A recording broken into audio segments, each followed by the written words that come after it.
पिछले साल हिमाचल प्रदेश का चुनाव था।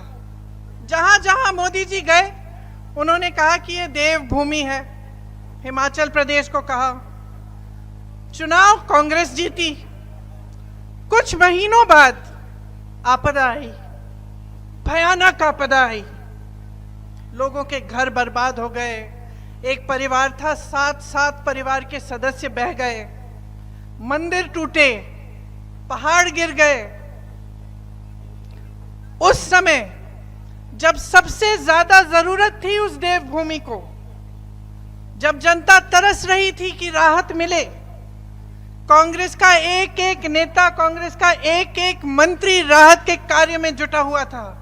मुख्यमंत्री खुद दौरा कर रहे थे, 24 घंटे घूम रहे थे, जाकर लोगों को राहत पहुंचा रहे थे।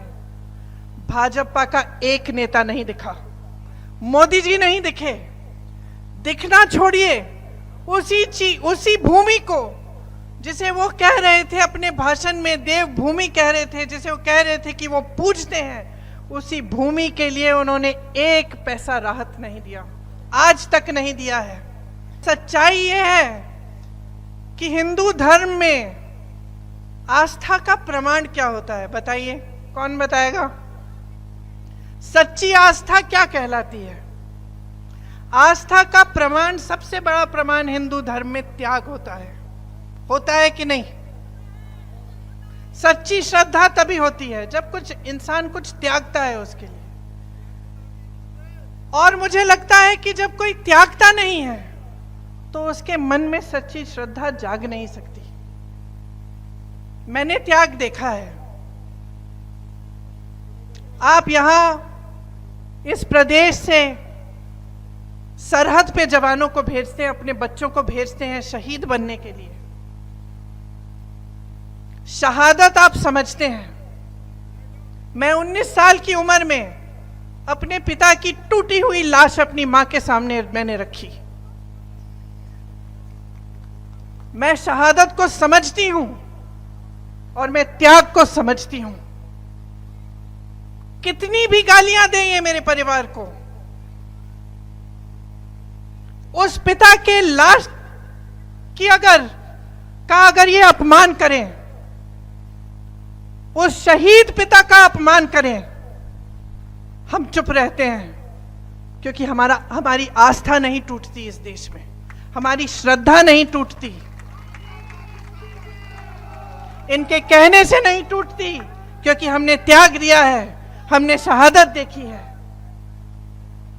चाहे कितनी भी गालियां दें, चाहे कितना भी करें, ये हमारे संघर्ष को समझ नहीं सकते और ये हमारी श्रद्धा, हमारे देश के प्रति प्रेम को कभी नहीं समझ सकते।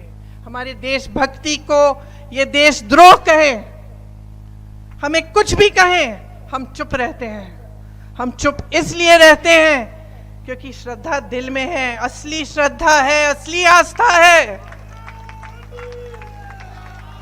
नाम के लिए नहीं है, चुनावी भाषणों के लिए नहीं है, राजनीति के प्रयोग के लिए नहीं है, अपनी सत्ता के लिए इस्तेमाल के लिए नहीं है। सच्ची श्रद्धा है। क्या आप 5 साल और यही होर्डिंग देखते रहेंगे, टीवी देखते रहेंगे कि कहीं ना कहीं तरक्की हो रही है, कि कहीं ना कहीं किसी नौजवान को मोदी जी ने नौकरी दे दी होगी, लेकिन हमें नहीं पता क्योंकि हमें तो नहीं मिल रही है। अरे हमारे घर में तो वही हो रहा है, उतनी महंगाई बढ़ती चली जा रही है, कुछ खरीद नहीं पा रहे हैं, रोजगार नहीं मिल रहा है, नौकरी ढूंढ कर हमारा बेटा भटक रहा है। हमने तो पढ़ाया, मेहनत की, बीएससी कर ली, एमएससी कर ली, किसी न किसी तरह जुगाड़ करके हमने ट्यूशन के पैसे भी भर लिए, रोजगार के लिए एग्जाम भी दे दिया, फिर भी कोई रोजगार नहीं है। 5 साल और ये चाहते हैं आप, 5 साल और ये चाहते हैं कि यहां आकर नेता आपको बोले देवभूमि है, देवभूमि है, लेकिन जब आपदा आए तो इनकी सिर्फ पीठ दिखती है आपको। आपने सही कहा, आपने सही कहा। आप मुझे बताइए, नारी शक्ति की बात कौन करता है? कौन करता है? मोदी जी करते हैं। पहले तो आरक्षण लाए, उन्होंने बोला बहुत धूमधाम से आरक्षण पास हुआ, देश भर से महिलाओं को इकट्ठा करके माले पहनाए मोदी जी को। पता चला हुआ आरक्षण तो 5-6 सालों के लिए लागू ही नहीं होगा, तो पास किस लिए किया भैया? सत्ता में हो ना, फिर आप हर मंच पे जाके बोलते हो नारी शक्ति, बोलते हो। अंकिता भंडारी के साथ क्या हुआ?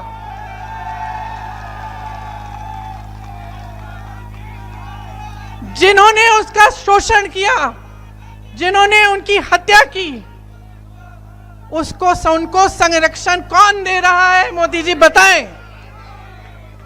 मोदी जी जब उत्तराखंड में आएंगे, जब मंच पे खड़े होंगे, तो पब्लिक मोदी जी से पूछे कौन संरक्षण दे रहा है। मोदी जी से पूछिए कि जब ओलंपिक का मेडल जीत के आई, जो रेसलर्स थी महिलाएं जीत के आई, तब तो आपने चाय पिलाई उन्हें, घर बुलाया उनको, और जब सड़क पे बैठी कि हमारे साथ अत्याचार हो रहा है, मोदी जी सुन लीजिए, मोदी जी 5 मिनट के लिए हमसे बात कर लीजिए। तो मोदी जी कहां थे?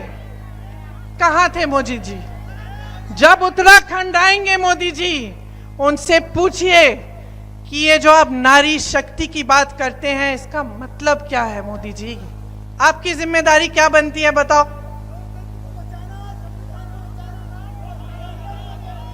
तुम तो नेता बनोगे।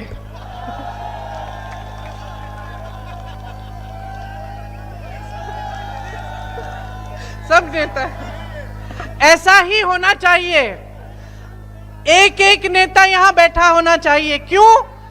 क्योंकि जनता ही सबसे बड़ा होता है लोकतंत्र में।